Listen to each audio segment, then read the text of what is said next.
ప్రజలకు మంచి చేయడమే నా కర్తవ్యమని కేంద్ర హోంశాఖ సహాయ మంత్రి బండి సంజయ్ తెలిపారు.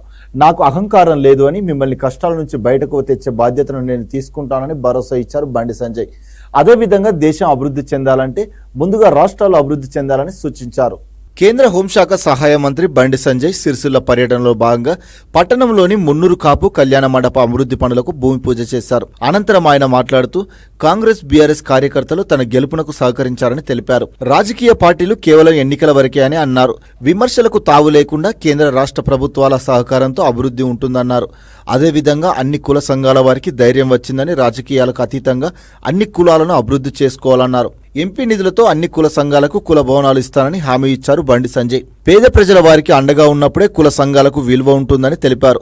నిధులను అందరికీ ఉపయోగపడేలా చూడాలని, అందరికీ ఉపయోగపడే వాటికి ఎంపీ నిధులు ఇస్తున్నామన్నారు. ఓట్ల కోసం నిధులు దుర్వినియోగం చేయకూడదని మోదీ చెప్పారని ఈ సందర్భంగా గుర్తు చేశారు. అన్ని కులాలను సమానంగా చూస్తామని తెలిపారు. కరీంనగర్ ను అన్ని విధాల అభివృద్ధికి కృషి చేస్తానని, అనేక పథకాలు అందేలా చూస్తానని హామీ ఇచ్చారు.